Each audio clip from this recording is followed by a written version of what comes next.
Hello, welcome back to HAG'S Lab. This weekend I am going to Retromessa in Sandefjord, and that's a retro event. There's going to be guests doing panels, people trading games, selling games, I guess.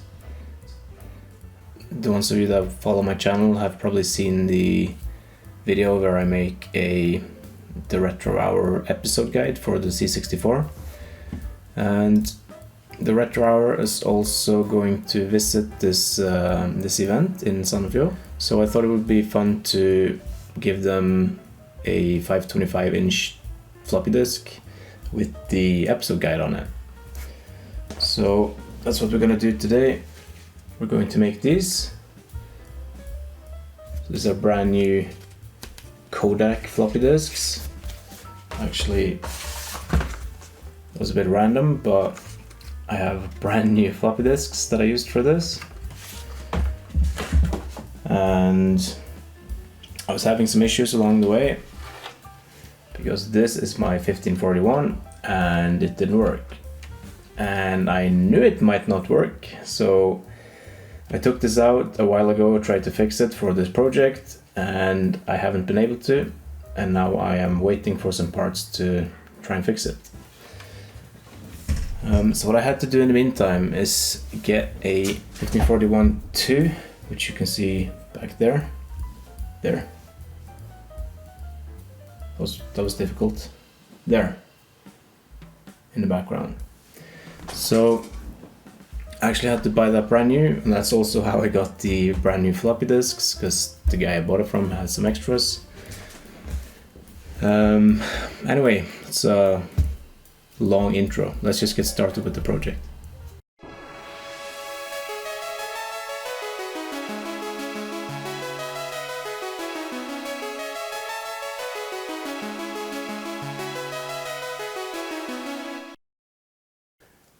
I have received these brand new 5.25-inch floppy disks here, or double-sided, double density.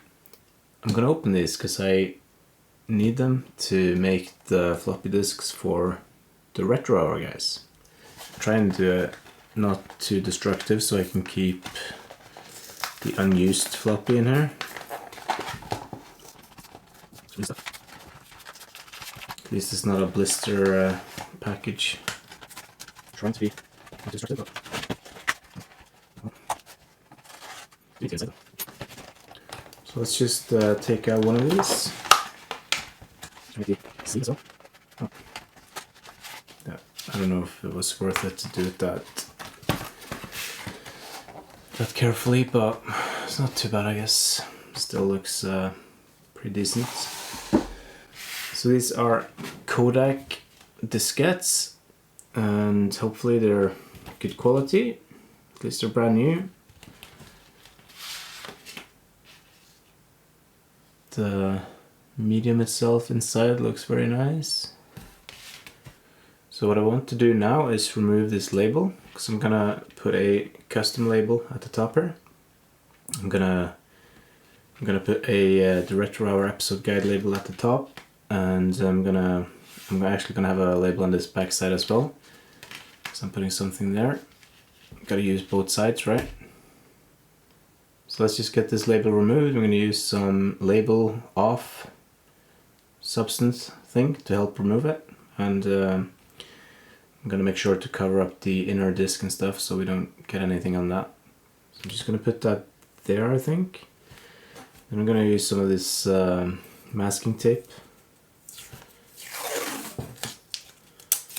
just to make sure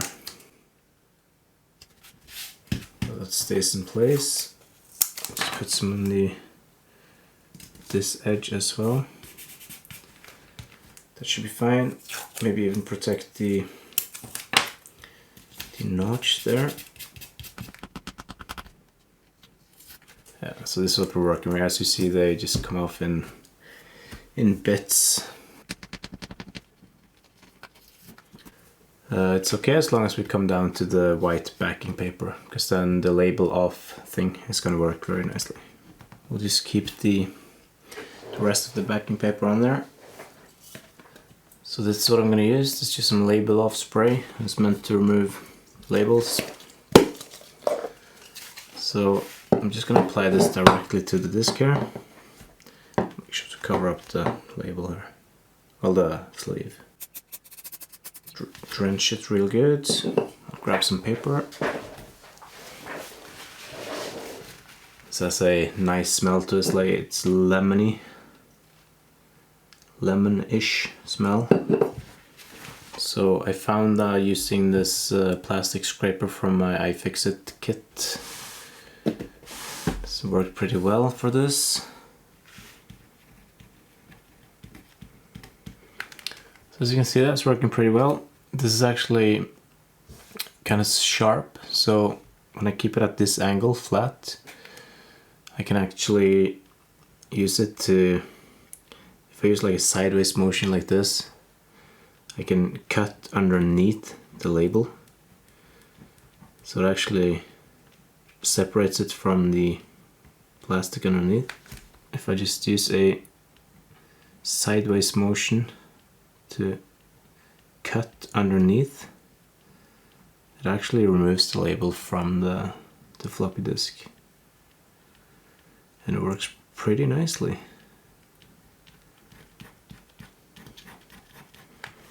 There we go. What I do now is just use some IPA to clean off this this mess. You can see there is some residue left, but that actually comes off very easily. See this crusty thing? There we go. Blank and nice. So now that's ready to have a new label applied. So one more thing that I forgot to mention was that I already cut out the other writable notch on the other side here, so that the disc will work on both sides. And on this one it didn't come out perfect, but it's good enough. It definitely works. So that's fine. But I'm gonna have to do that on this one as well. So you can see this only comes with one of these notches, which is kind of strange since it is a double-sided floppy. So why did they only put it on one side? I guess because you only need it on one side if you have a double-sided disk drive. But the 1541 and the 1541-2 are single-sided disk drives, so that's why you have to turn the disk around, I guess. So yeah, now that I think about it, all of this makes sense, obviously. So I'm going to show you how I do the writable notch on the other side as well. I'm sure a lot of you know you can buy these, well, you could back in the day anyway, you could buy these like clippers that you can just line up the corner and clip this rectangular hole in the disc. Unfortunately I don't have that, so I'm just going to use this other disc as a template. So I just flip it over, and then I'm going to use this silver marker and just mark out this area here. It's not perfect, it's going to have to be a bit bigger than that, but we're going to just use this as a template anyway and cut around the outsides of the mark. So what I prefer to use is one of these cutters to get started. So I just use those on the edge here. So it makes a pretty nice cut there. And then I take a knife and just carefully make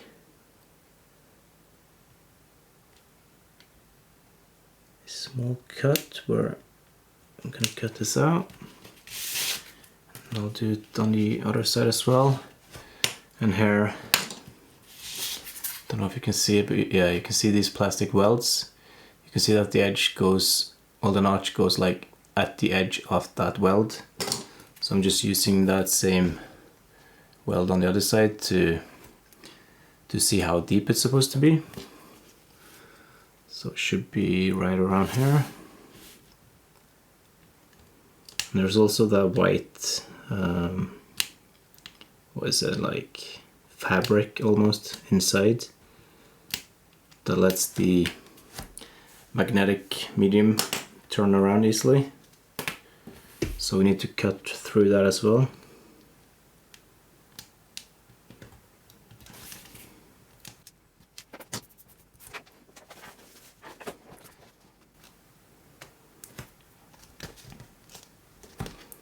Yeah, I think that turned out pretty well actually. That looks pretty darn good. And that's how that's done. So now the disk drive is going to be able to write on both sides of the floppy. So let's take a quick look at the label design that I came up with. This is how it turned out, but I'll show you how I did it. I'm by no means a designer, but I used the colors from the C64 program. So these are C64 colors, and I made this red like line and backdrop for some part of the text. Added the Petsky logo that's also used in the program.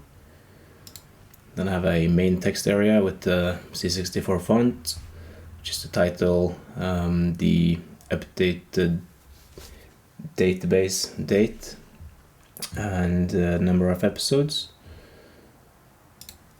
Also added my own logo, as you can see, and my short URL for my channel.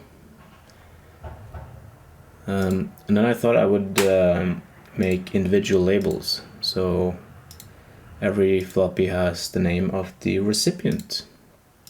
And I obviously made one for myself, so maybe I can get that signed.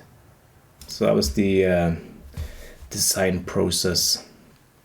I think it turned out pretty well. So here you can see the labels that I created. I just printed this on label paper. Simple as that. So what I do, I don't have a fancy paper cutter or anything, so we're gonna use a blade, and I just use this ruler to make the line straight. And the trick is just to do it without cutting yourself. Don't want any of the white paper showing, because that's gonna show very easily towards this black background on the floppy. That's good. We do the other side. Make sure not to go too far out. Like that.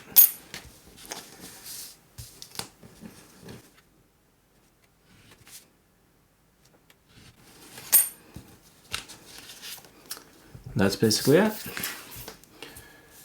And I think that turns out very nicely. The lines are straight, and let's see, against the contrast of the disc, the black backing, I think that looks pretty nice. Let's do one of the C64 matrix labels as well. There we go. That looks nice as well. See how it looks on the floppy. Just going on the back side. So that's going to look real nice. Now it's time to apply these labels, and there's not really that much to it. You just have to remove the backing, put it on, try and make it centered. Let's see. So this is Joe Fox.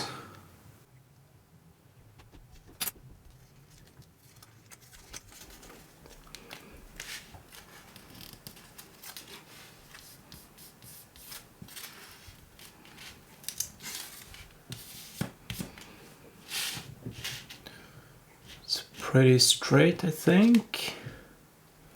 That looks really good. So then I do the C64 matrix on the back side. Just the same procedure.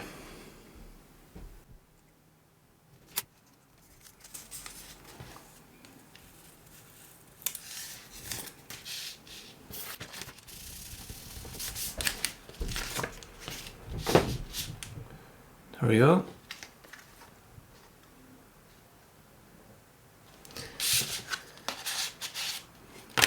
So then that's ready to just save the program on both sides, and that one is complete.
I'm gonna show you how I make these floppies, because it's a bit involved, and I'll take you through it.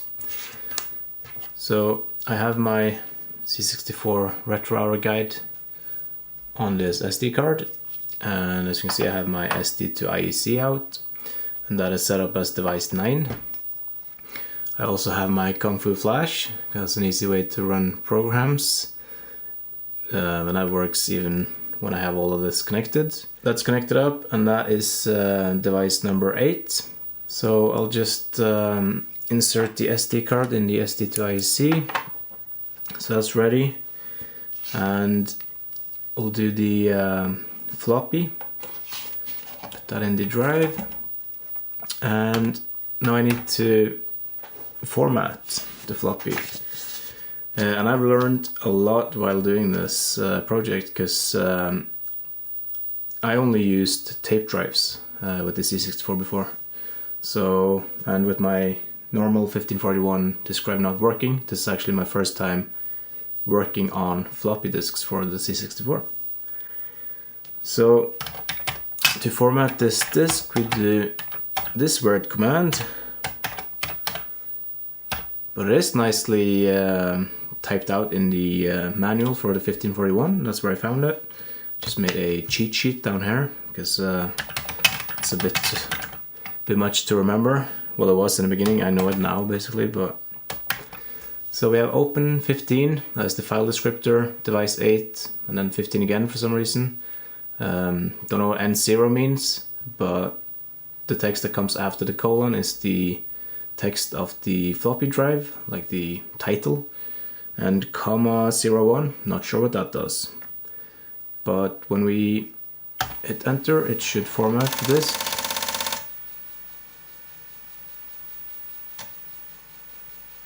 So it knocks the heads to go all the way back, and then it goes through sector for sector, I guess, or track, of course. Sectors are the parts of the disk. I was having some trouble with this disk drive as well. That's why the cover is off, because I had to clean the heads to be able to format. That should be it, and then the drive stops. Yep, And then we can close the file descriptor. There we go. So if you do a load directory here, we should, yeah, there we go. So blank floppy disk, sorry, with the Retro Hour as a title. So what I do now is that I use a program on the Kung Fu Flash cartridge. So I'll just press menu. And first I tried to use Supercopy 64, but that does not play well with the SD2IEC. So I switched over to dracopy, DRA copy, something like that, and that seems to be working nice.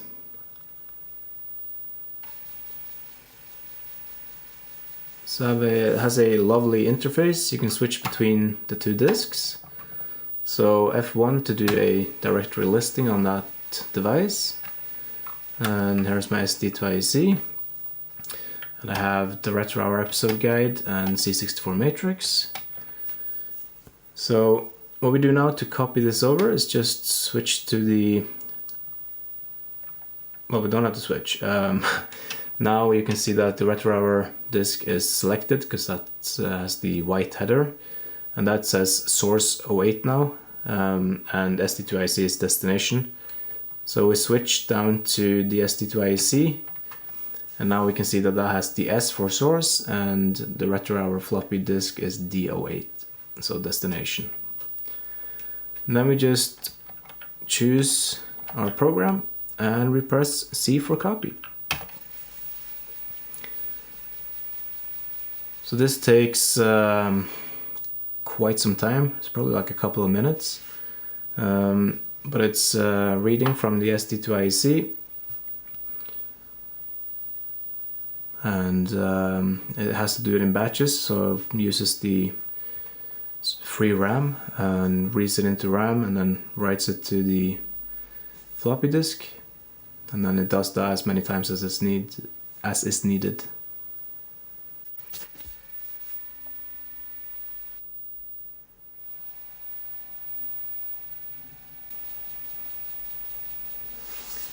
There we go. So now we can see the Retro Hour EG program on the destination floppy.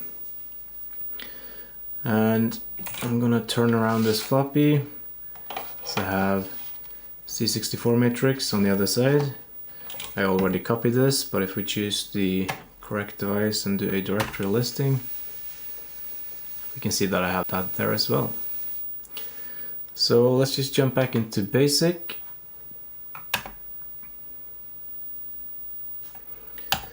And then we can do a load directory on this.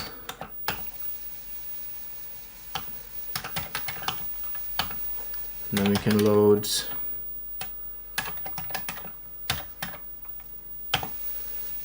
C64 matrix. Right, we have our syscall, and there we go. Do my favorite setup. I like symbols only and reverse and a bit shorter tail. There. Let's restart. I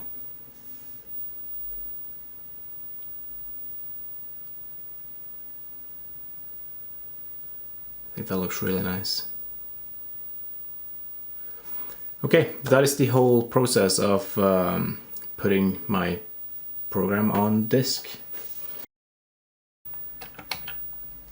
Now I'm loading the Retro Hour episode guide from the Kung Fu Flash because that's way faster, but I'll just show you if you haven't seen it before. You can obviously watch my video when I show this. So this is just a splash screen. Then you get into the program.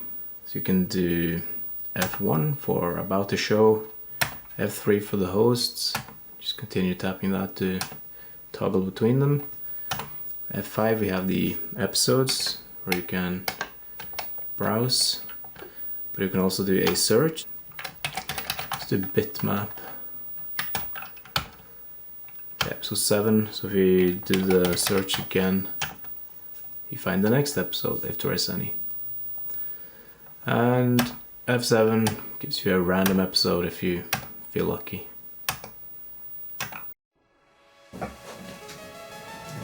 Alright, so that concludes the build part of this project, and the only thing you have to do is go to Retromessa in Sandefjord and hopefully get to deliver these to the Retro Hour gang. Right, bye bye.